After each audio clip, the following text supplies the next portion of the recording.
Hai Kak, terima kasih sudah klik video ini dan selamat datang kalian semua di Devala. Jadi di malam hari ini saya balik lagi nih akan menceritakan satu kisah horor, dan kisah horor kali ini kisah langsung dari mamaku sih. Karena biasanya kan saya membacakan kiriman-kiriman kisah horor dari kalian-kalian semua. Jadi di malam hari ini spesial saya akan menceritakan kisah pengalaman horor dari mama aku sendiri. Bagaimana ceritanya? Langsung saja kita masuk ke ceritanya. Tapi sebelum kita masuk ke ceritanya, biasalah subscribe dulu supaya kita semangat menggibahkan para hantu-hantu dunia ini kan, ya kan? Kalau kalian sudah subscribe, terus kita lanjut ke ceritanya. Jadi gini ceritanya.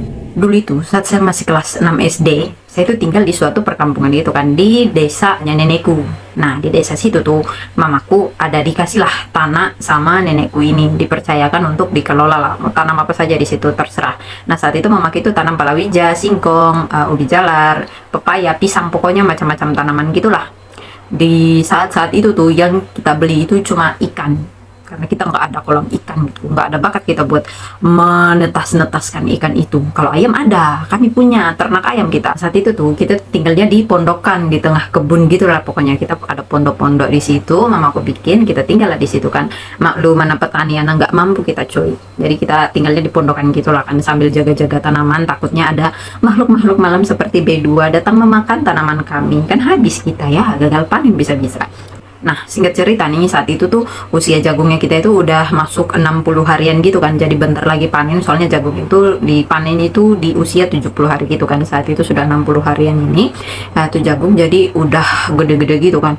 Nah, malam itu mamaku ini was-was nih, tidurnya dia nggak nyaman kan, nggak enak, nggak nyenyak, nggak kayak biasanya gitu loh kan, takutnya ada B2. Dan malam itu benar ada B2 nih masuk nih di dalam kebun. Kedengaran kan tuh patahan bunyi jagung. Nah, mamaku ini keluar kan, ambil senter, ambil parang, dia senter-senter tuh dalam kebun. Ada 3 B2 tuh, 3 ekor B2 itu lagi menggali singkong sama mempatah-patahkan jagung. Nah, jadinya malam itu tuh sekitar jam setengah 2 pagi gitulah kan. Nah, saya ini belum tidur, ngapain? Nonton. Bocah SD cok, kuat kali doh aku nonton zaman dulu. Pokoknya sampai begadang-begadang gitulah. Makanya aku tuh hobi kali begadang sampai mata panda. Lanjut, nah mamaku ini kan alumni jasa ronda kampung. Jadi berani dia, kuat mentalnya itu untuk pergi dalam kebun sendirian, senter-senter kan tuh. Kalau kita istilahnya paliki gitu loh. Apa sih kalau paliki itu namanya?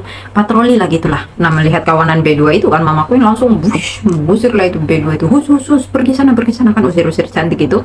Nah, si kawanan B2 ini yang sadar ada kedatangannya mamaku ini kan di dalam kebun tuh tengah malam, lari tuh mereka tunggang langgang kan. Ada yang lari kiri, lari kanan, lompat pagar gitulah pokoknya. Nah, saat itu tuh medan di kebunnya mamaku itu semacam punden berunda gitu, tapi mamaku yang udah lincah karena selain dia badannya kecil, ya alumni patroli ronda gitulah. Jadi udah lancar lah dia kan, udah terlatih gitu loh. Jadi gerakannya itu tetap cekatan. Nah, saat itu dia usir lah tuh para B2 ini sampai ke jalan-jalan raya, sampai jauh kali lah pergi ya kan.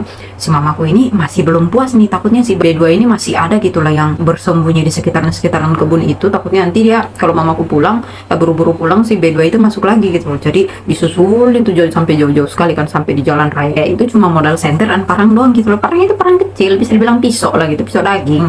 Nah, saat itu tuh kondisi di jalan raya udah sepi, sunyi, senyap. Ya namanya juga jalan-jalan kampung lah ya, jalan-jalan sempit. Memang udah ada aspalnya, tapi jalan sempit, jalan kampung gitu. Saat itu mamaku ini yang menyusuri jalan raya itu, dia susuri tuh jalan raya tuh. Jalan raya kan lurusan gitu ya, jalannya lurus arah ke timur sama arah ke barat gitu loh.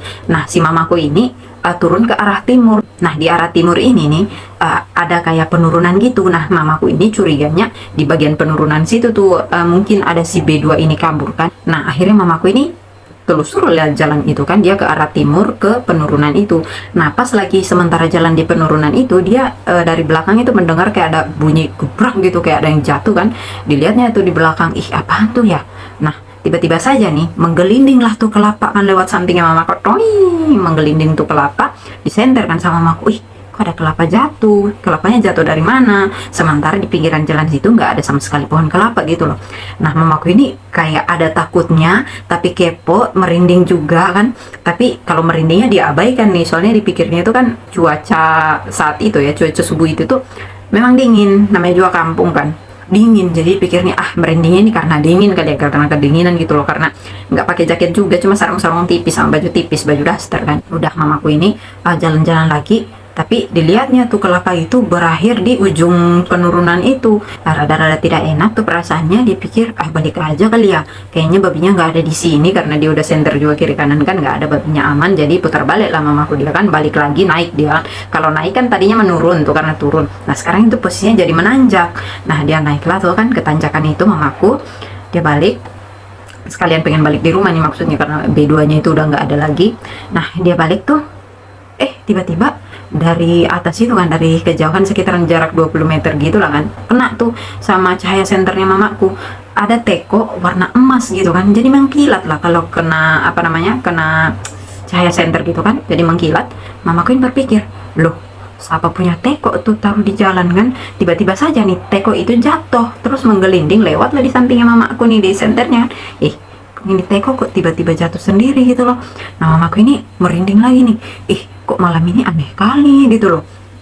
Akhirnya mamaku sudahlah pulang saja, dia tidak pedulikan lagi tuh teko yang menggelinding di sampingnya ini kan. Dia naik, selesai itu tanjakan, udah di puncak tanjakan, dia lihat tuh ke arah barat, ada orang gedenya minta ampun, tinggi sekali.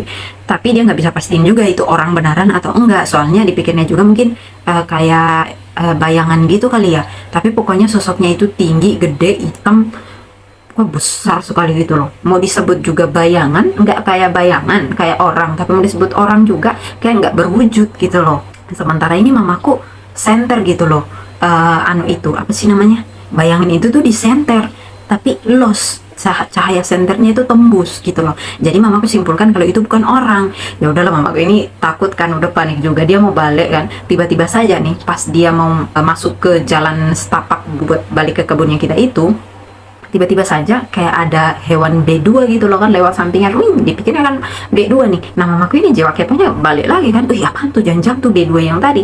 Udahlah, rasa takutnya itu dia tepiskan, dia senter lah tuh kan di bagian semak-semak situ, semak-semak pinggir jalan itu. Dipikirnya itu B2 kan, di senter, tapi kok nggak ada B2-nya. Ya udahlah, mamaku ini pas masih ngorek-ngorek semak-semak itu kan, tiba-tiba saja terdengar lagi tuh bunyi gubrak jatuh gitu kan, pas tepat di sampingnya, dan itu langsung menggelinding ke arah kakinya gitu loh.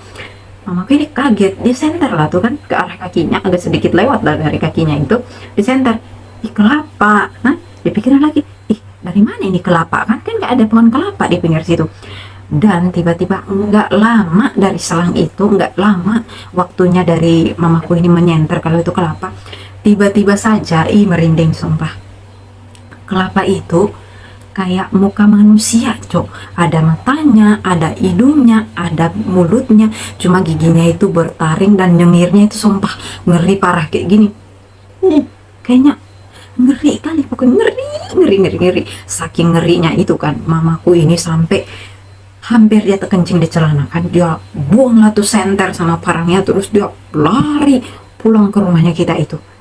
Sudah pas nyampe rumah tuh mamaku ini kan gemetar, pucat, dingin. Nah, saya sendiri kaget dong, mama kenapa? Dia nggak cerita, cuma bilang, nak tutup pintu, nak ada hantu apa itu hari dia sebut namanya, pokoknya saya lupa tuh nama hantunya, pokoknya pernah ada dia sebut tapi saya lupa gitu loh. Akhirnya nih mama aku ini sakit tuh sampai hampir 2 mingguan gitulah, badannya itu terus-terusan dingin, mukanya tuh pucat, nggak mau makan, keringat kayak keringat mati gitulah pokoknya. Nah saya bingung dong, kenapa nih? Akhirnya tuh bapakku berinisiatif lah kan cari orang pintar buat ngobatin mamaku ini.